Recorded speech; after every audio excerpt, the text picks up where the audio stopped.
आज के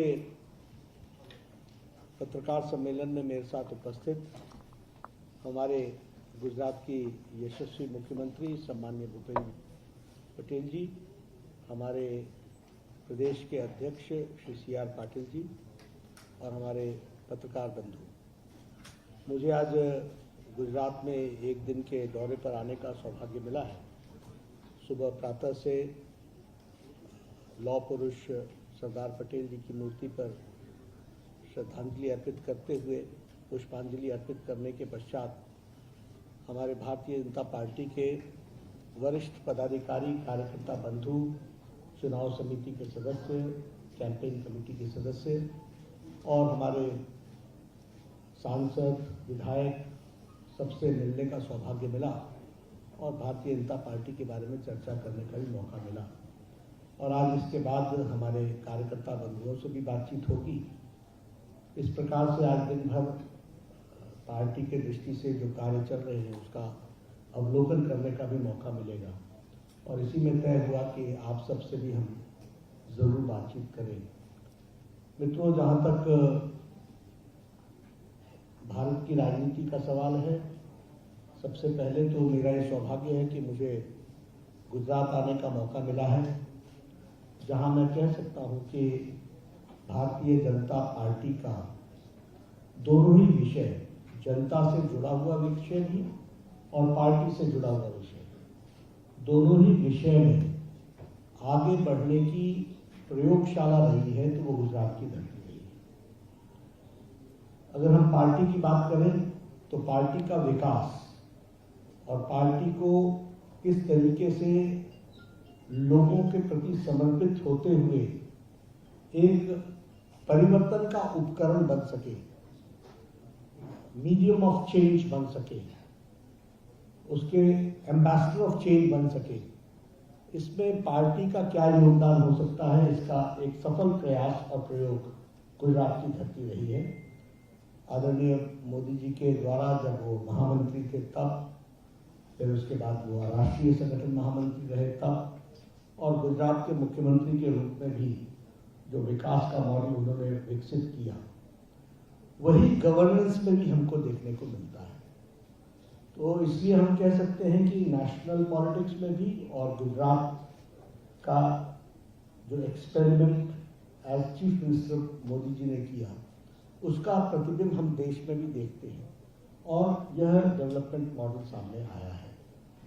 अभी हम देखते हैं कि गुजरात की छवि की दृष्टि से भी देखें तो अगर internationally heads of the states Gujarat में आते हैं और गुजरात में इन्वेस्टमेंट भी करते हैं और गुजरात के मॉडल को समझने का प्रयास भी करते हैं, तो यह अपने आप में बहुत से विषयों का बयान करता है। जहां तक पॉलिटिक्स का सवाल है, राजनीति का सवाल है, हम ये जरूर कह सकते हैं कि भारतीय जनता पार्टी ने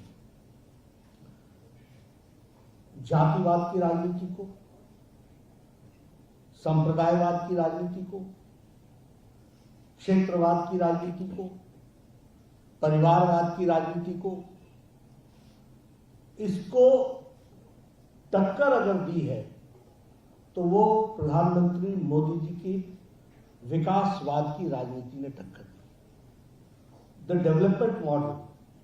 और आज अगर हम देखें तो भारतीय जनता पार्टी गांव, गरीब, वंचित, पीड़ित, शोषित, दलित का रिप्रेजेंटेटिव बन करके खड़ा हुआ है और उनको राहत दिलाने वाला लास्ट माइल डिलीवरी के प्रोग्राम्स वो सारे हमको देखने को मिलते हैं। तो हम ये कह सकते हैं कि भारतीय जनता पार्टी ने हमारे प्रधानमंत्री जी के नेतृत्व में इस काम को आगे बढ़ाने में अपना जो योगदान किया है कि राजनीति की the culture of politics is now changed in India. राजनीति की संस्कृति को बदलने का काम किया है तो वो मोदी जी ने किया है, ये हमको ध्यान में रखना चाहिए। और जब मैं ये कहता हूं तो आप देखिए, आज से पहले चुनाव के नैरेटिव्स क्या होते थे? जातिवाद के आधार पर होते थे, संप्रदायवाद के आधार पर होते थे, क्षेत्रवाद के आधार पर होते थे। आज नैरेटिव क्या है? एक रिस्पॉन्सिव और रिस्पॉन्सिबल गवर्नमेंट, और अपना रिपोर्ट कार्ड लेकर के जनता के बीच में जाना। What we said we did, जो कहा था वो किया है, और जो कहेंगे सो करेंगे, यह उसमें से निकल करके आता है। अभी जब हम कहते हैं कि देश के राजनीतिक संस्कृति में बदलाव आया है, तो हम सिर्फ कहने के लिए नहीं कहते हैं, हमें एक प्राउड सिटीजन के रूप में देखने को मिलता है कि जब कोरोना के मैनेजमेंट में अमेरिका, यूरोप एक तरीके से अपने आप को लाचार और असहाय महसूस कर रहा था, तो उस समय decision making, bold decision making के माध्यम से 130 करोड़ जनता को इस पैंडेमिक से निकालने के काम में नरेंद्र मोदी जी की लीडरशिप ने एक बहुत ही तगड़ा काम किया, बहुत ही जोरदार कार्य किया और 130 करोड़ की जनता को इसमें से निकाल करके लेकर के आए। I can give you examples as an ex health minister. India में किसी भी वैक्सीन को पहुंचने में मिनिमम 20 साल लगे, कोई भी वैक्सीन भारत में पहुंचने में 27 साल, 28 साल, 30 साल, टेटनस की दवा पहुंचने में 30 साल लगा है, मीजल्स को पहुंचने में 27 साल लगा है, पोलियो की दवा को पहुंचने में 35 साल लगे हैं, जापानीज इंसेफ्लाइटिस को पहुंचने में 100 साल लगे। 1906 में दवा बन गई थी जापान में, लेकिन 2006 में इंडिया में पहुंची। But here is our prime minister who within 9 months has come out with 2 vaccines, and the vaccination programme is the largest and the fastest programme in the world. ये दुनिया में सबसे तेज गति से वैक्सीनेशन प्रोग्राम है और सबसे बड़ा प्रोग्राम है, 188 करोड़, और गुजरात ने 97.6% टोटल वैक्सीनेशन किया। तो आज इस पेंडेमिक से निकालने का काम प्रधानमंत्री मोदी, ये रिस्पॉन्सिव सरकार की बात मैं कह रहा हूं। How do we say it's responsive, how we say that it is a responsible government. उसी तरीके से किसी भी गवर्नमेंट में, किसी भी देश ने कोई इकोनॉमिक पैकेज नहीं दिया, लेकिन हमारे यहां प्रधानमंत्री गरीब कल्याण अन्न योजना, 100 years पहले जो पेंडेमिक आया था तो बीमारी से ज्यादा लोग भूखमरी से मर गए, लेकिन आज 80 करोड़ की जनता को 5 किलो गेहूं, 5 किलो चावल, 1 किलो दाल, तेल, नमक, ये व्यवस्था करके किसी को भी भूखा न सोए, इसकी व्यवस्था की गई, which has been uploaded by IMF also and World Health Organization. They have said that he has answered the health issues also and the economic issues also. तो ये भी हमको देखने को मिलता है कि एक तरीके से रिस्पॉन्सिबल और रिस्पॉन्सिव गवर्नमेंट का क्या रोल होता है, वो भी हमको देखने को मिलता है। मैं यहाँ पर एक बात जरूर कहना चाहूँगा कि मुझे संतुष्टि है कि भारतीय जनता पार्टी के कार्यकर्ताओं ने भी इस पेंडेमिक के कोरोना मैनेजमेंट में अपना योगदान किया। And I challenge that सारी political parties लॉकडाउन की अवस्था में और पेंडेमिक की अवस्था में, they have all been quarantined, they have gone to isolation centers, वो कोई दिखने को नहीं मिली, और भारतीय जनता पार्टी के करोड़ों कार्यकर्ताओं ने अपने आप को सेवा ही संगठन के नाम पर काम में जोड़ा और कम से कम 50 करोड़ राशन पैकेट्स और किट्स बांटने का काम भारतीय जनता पार्टी के कार्यकर्ताओं ने किया। बाकी ऑल लीडर्स आपको या तो ट्विटर पर मिले या आपको वीडियो कॉन्फ्रेंस में मिले, धरती पर कोई नहीं मिला, सब आइसोलेशन में चले गए थे, सब क्वारंटाइन हो गए थे। सारी पॉलिटिकल पार्टियां, ये भारतीय जनता पार्टी के लाखों कार्यकर्ता काम में जुटे थे, ये मैं आपको बताना चाहूँ। अभी यूक्रेन से लाने की बात हुई है, मैं यहां जानना चाहता हूं, बोलते देश में राजनीति की संस्कृति की परिवर्तन हुआ है, इसका परिवर्तन का आप रूप देखिए ना, बताइए ना कौन सा देश यूक्रेन से लोगों को लेकर के आया है, कौन कंट्री है जिसने इस बात की चिंता की। यहां तक कि दूसरे कंट्रीज भी इंडिया का सहारा लेकर के आए, उन्होंने इंडिया का फ्लैग पकड़ करके वो भारत पहुंचे और भारत से फिर अपने देश में गए, और 1 महीने के अंदर 23,000 people were evacuated, students were evacuated and brought safe to their houses. ये ऑन रिकॉर्ड है। कौन सा देश है? हमने अपने पड़ोसियों की भी मदद की है, उनको भी हमने पहुंचाया है। तो ये एक तरीके से रिस्पॉन्सिबल और रिस्पॉन्सिव गवर्नमेंट का स्वरूप हमको देखने को मिलता है। और मैं भारतीय जनता पार्टी के प्रति यह भी संतोष व्यक्त करता हूं कि हर के घर में जाना, 19,000 परिवार के स्टूडेंट्स के घरों में 3-3 बार बीजेपी का कार्यकर्ता सिर्फ संतावना देने के लिए गया कि Modi ji is there, he will take care and your son और your daughter is going to come back safe to India. ये भी काम हमारे यहाँ हुआ है, तो ये भी मैं आपके साथ जरूर शेयर करना चाहता हूँ और इसको भी आपके सामने रखना चाहता हूँ। एक बात मैं और भी कहना चाहता हूँ, वो ये कि अभी इन सारी चीज़ों को अगर हम देखें तो इन सारे वातावरण में भी हमको ध्यान में आता है कि because of these interventions, the IMF also says and the international agencies also say कि हमारे इंटरवेंशन से गरीबी की रेखा से ऊपर आने वालों की संख्या 12% है। अभी हम नहीं कह रहे, ये इंटरनेशनल एजेंसीज की रीडिंग कह रही है। उसी तरीके से ये जो मूडीज इन्वेस्टर सर्विसेज है, ये प्रोजेक्ट कर रहा है कि हमारा ग्रोथ रेट जो होगा वो 8.4% होगा। अब आफ्टर पेंडेमिक हमारा ग्रोथ रेट 8.4% हो, तो ये भी बताता है कि किस तरीके से और किस तरीके से IMF ने एक्सट्रीम पॉवर्टी से एलिवेट करने का काम इस सरकार ने किया है, इसको भी अपलॉड किया है, वो भी मैं आपके सामने जरूर रखना चाहूँगा। India has now become the hub of export और मैन्युफैक्चरिंग सेक्टर के एक्सपोर्ट में भारत ने लीड ली है। 400 बिलियन का एक्सपोर्ट भारत कर रहा है, ये भी हमको ध्यान में रखना चाहिए। और इंडिया का जो एक्सपोर्ट है वो 2022 में 63.99 बिलियन मार्च में हुआ, ये भी हमको ध्यान में रखना चाहिए।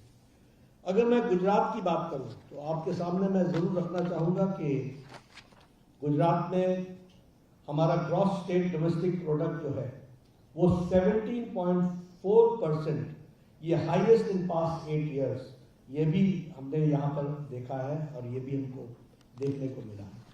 उसी तरीके से अगर हम बात करें तो 2021-22 में एस्टिमेटेड जो GSDP था करंट प्राइसेस का, वो 19,44,170 करोड़ था, जो अब 16,55,000 करोड़ के आसपास रिकॉर्डेड हुआ है।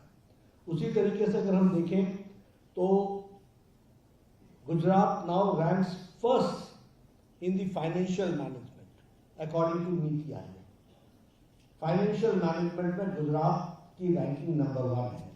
और आपको जान करके खुशी होगी कि in the last 20 years Gujarat का कभी भी ओवरड्राफ्ट नहीं हुआ है और ओवरड्राफ्ट में कोई भी बजटरी रिसोर्सेज के को इंक्रीज करने के बावजूद भी, बजटरी रिसोर्सेज के साथ साथ डेवलपमेंट का प्रोजेक्ट को भी इंक्रीज करने के बावजूद भी हमारे यहाँ कभी भी ओवरड्राफ्ट नहीं हुआ है। ये बात हमको देखने को मिलती है। 2 बातें मैं जरूर कहूँगा कि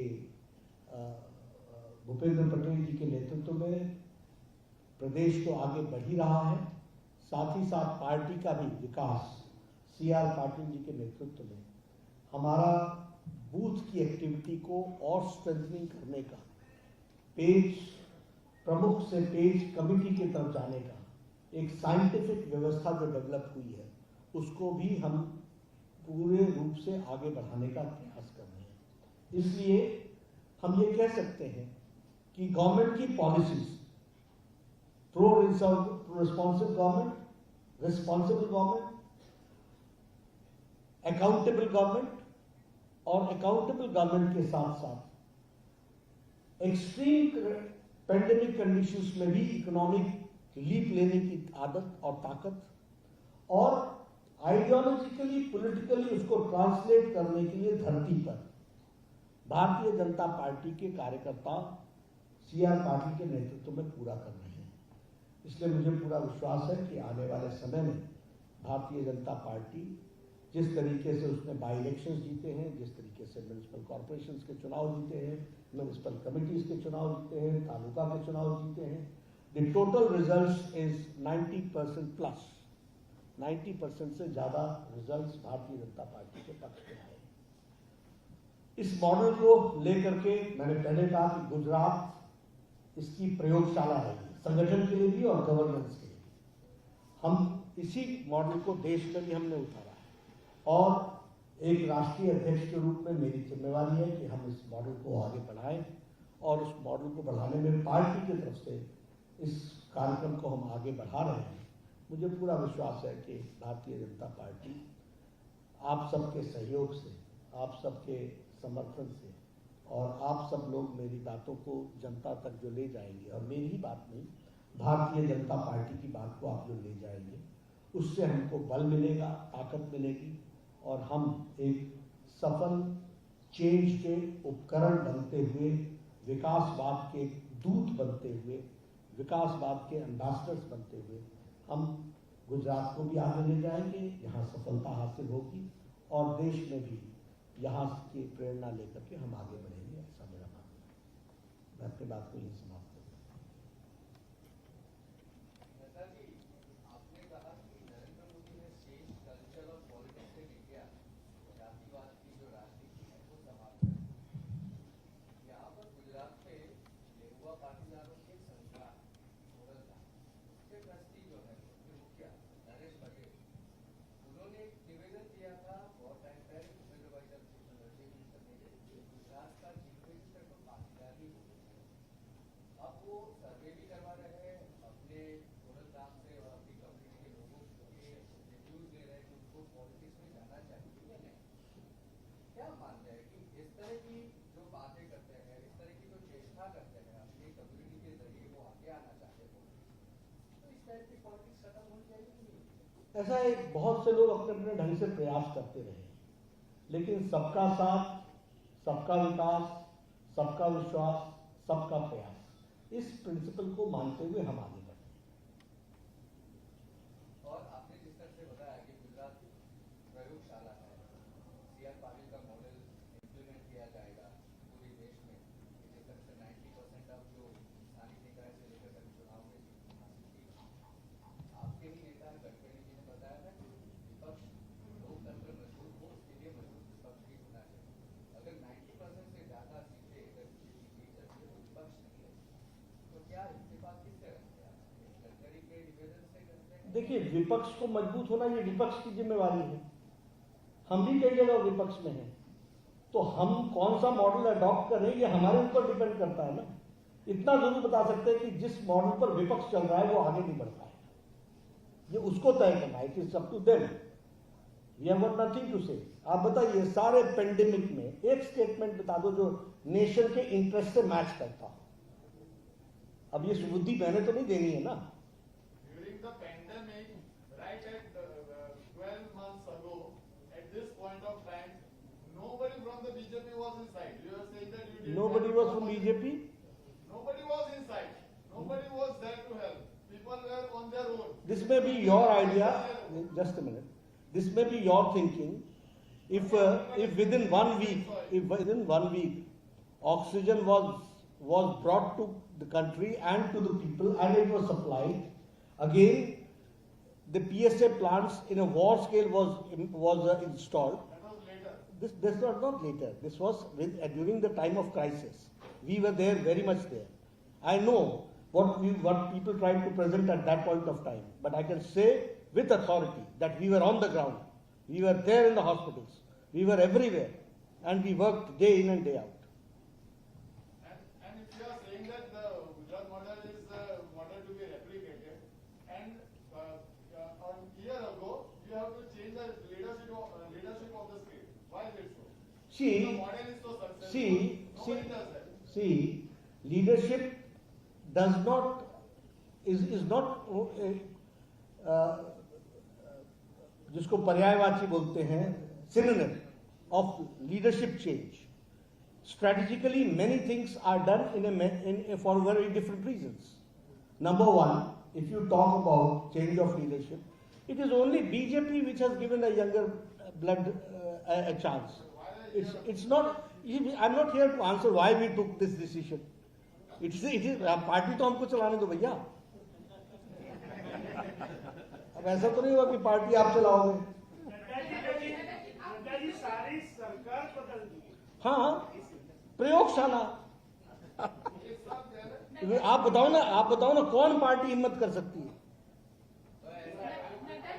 यही मैं कहता हूं, यू विल। देखिए, मैं आपको बताता हूं, गवर्नेंस के डायनेमिक्स के बारे में स्ट्रैटेजी पर्दे का विषय होता है।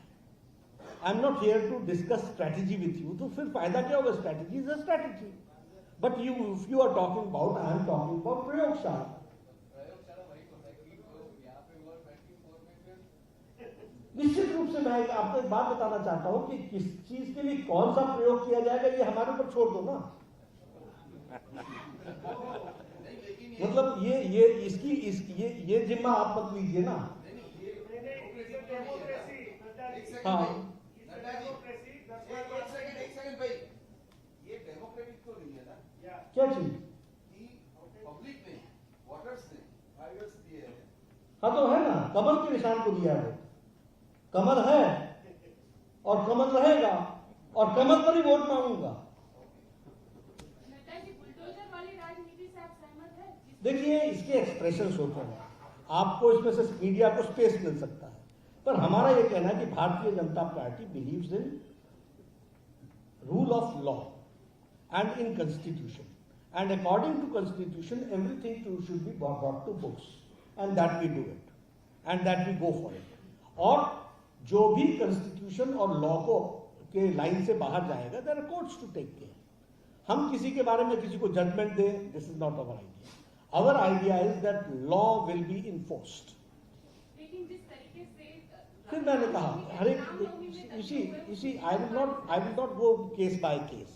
I am giving the broad outline that the government which functions on my right hand side, the chief minister is sitting. I can assure you that rule of law will be implemented. Case by case judgemental होना मेरे लिए संभव नहीं है। मेरे लिए संभव यह है कि मैं आपको ब्रॉड आउटलाइन बता सकता हूं, और अगर मेरी स्क्रूटनी में कोई चीज डिफरेंट आती है तो उसका कोर्ट्स है विच विल टेक केयर। लेकिन इसी पे तो जातिवाद का आरोप लग रहा है, कम्युनिटी मैं फिर कहूंगा कि इसमें हम जजमेंटल नहीं हो सकते हैं, ये पब्लिक स्क्रूटनी के लिए है, को केस बाय केस देखा जाएगा। अब मैं यहाँ पर इसकी चर्चा करूं कि वो था तो वो भी था, ऐसा मैं नहीं कहूंगा, लेकिन आपको आप ही के मीडिया के लोगों ने कहा कि वो भी था, उसकी भी दुकान थी, उसकी भी दुकान थी, उसकी भी दुकान थी। तो देखिए क्या होता है कि कई बार you decide the result and then you reach there. We don't decide the result, we decide the destination, we decide the way of how we go. That should be perfect. अगर वो परफेक्ट है तो जो भी result आएगा we will accept it. Sir, आपने कहा कि पूरी सरकार बदलना एक प्रयोग था, गुजरात प्रयोगशाला थी, दो सवाल। गुजरात मतलब देखिए अच्छे सेंस में, हाँ, अच्छे से। हाँ मतलब ऐसा आप बोलिए कि बिल्कुल। अब मेरा सवाल है कि सर हर प्रयोग के पीछे कोई रीजन होता है, तो इसके पीछे का क्या रीजन? वही मैं बता रहा हूँ, वही मैं बता रहा हूँ कि ये स्ट्रेटजी का विषय होता है, ये पर्दे का विषय होता है। रिजल्ट तो आप बताएंगे। आप बताइए ना, तो मतलब अब मैं जब पर्दे का है तो मैं कैसे बता सकता हूँ? सर, आम आदमी पार्टी अभी चुनाव में उतर रही है। 2022 के विधानसभा चुनाव में उनकी स्ट्रेटेजी रही है लोगों के बीच जा रहे हैं, और वो गुजरात के जो मॉडल है, वो मॉडल के जो शिक्षण सहित की जो अलग अलग बाबत है उसके ऊपर क्वेश्चन उठा रहे हैं। क्या कहेंगे? अरविंद केजरीवाल भी आ रहे हैं कुछ दिनों में। देखिए ना, आने के लिए किसने मना किया है? जरूर आए, प्रजातंत्र है, स्वागत है, सब लोग आए। एक बार नहीं आए, अनेकों बार आए, ये प्रजातंत्र है, किसी को भी आने की छूट है। बड़े बड़े पोस्टर्स लगाए, फ्लैक्स लगाए, कोई दिक्कत की बात नहीं है। लेकिन हाँ, उन्होंने अभी प्रयोग 4 जगहों पर किया था। 377 में उत्तर प्रदेश में 377 में जमानत जब्त हुई, 70 में 68 में जमानत जब्त हुई उत्तराखंड में, 39 में से 35 में जमानत जब्त हुई गोवा में, और मणिपुर तो गए नहीं, थोड़ा दूर था वो। तो चलिए, गुजरात भी अच्छा एक्सपेरिमेंट है, करें। वो भी पब्लिक स्क्रूटनी में आएगा, देखिएगा आप। सर 2 दशक से आपकी सरकार यहाँ है, नरेंद्र मोदी के चेहरे पे चुनाव यहाँ पे आप जाते हो, लेकिन फिर कांग्रेसियों को क्यों लाते हो? इस बार भी मैं फिर कहूंगा, देखिए हम सबको, हम जो भी आवश्यक होता है, जो भी पार्टी की आइडियोलॉजी को बढ़ाने के लिए जो भी चीजों को देखा जाता है, उसके लिए हम काम करते हैं, नंबर 1। नंबर 2, हम कोई मतलब कांग्रेसी होना तो क्या मतलब, अगर मान लीजिए कि विचारधारा की दृष्टि से कोई लोग जुड़ना चाहते हैं तो क्या बोलेंगे? नहीं लाएंगे। हम किसी को जबरदस्ती तो पकड़ के नहीं लाते हैं। कोई आना चाहता है तो प्रजातंत्र है, आने दे कि नहीं देने। फिर आप बोलते हो आपकी संकुचितवाद विचारधारा है आपकी, आप किसी को प्रवेश नहीं देते हो, दरवाजा खोलते तो पूछते हो दरवाजा क्यों खोला, कहीं तो छोड़ दो यार।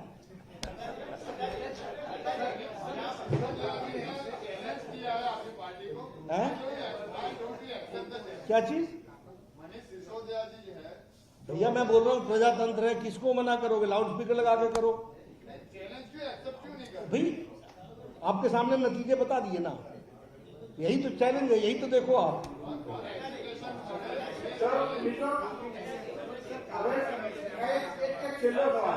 काफी समय से चर्चा चल रही है कि गुजरात में चुनाव जल्दी आएंगे, इलेक्शन कमिश्नर की भी बदली कल हो रही है, मुख्यमंत्री भी दिल्ली आ रहे हैं, गुजरात में क्या चुनाव जल्दी आएंगे या फिर नया क्या? देखिए इलेक्शन कमीशन चुनाव कराता है नंबर 1, और हमारे तरफ से कोई इस तरीके का कोई प्रपोजल नहीं। लाउड स्पीकर को लेकर महाराष्ट्र में इस प्रकार से राजनीति हो रही है, उसमें क्या मानना है, पार्टी का क्या? कौन सा लाउड स्पीकर? लाउड स्पीकर की राजनीति लाउड स्पीकर को हटाया भी गया है यूपी में, ये कल भूपेंद्र पटेल जी, मुख्यमंत्री जी देखेंगे इस विषय को, लेकिन हर एक जगह का अलग अलग कारण भी होते हैं, हर एक जगह के अलग अलग वातावरण भी होते हैं, हर एक जगह के अलग अलग बैकग्राउंड भी होते हैं। मेरे को जजमेंटल होने के लिए आवश्यक नहीं है, कानून नियम व्यवस्था इसको बनाए रखना यह हमारा विचार होता है। खूब खूब आभार मित्रों, आप सुनने वाले भोजन की व्यवस्था बहुत बहुत धन्यवाद। थोड़ा पॉजिटिव आप लगाइएगा, ऐसा मेरा आपसे निवेदन है। सुनने वाले भोजन की व्यवस्था है, आपको भोजन मिलेगी।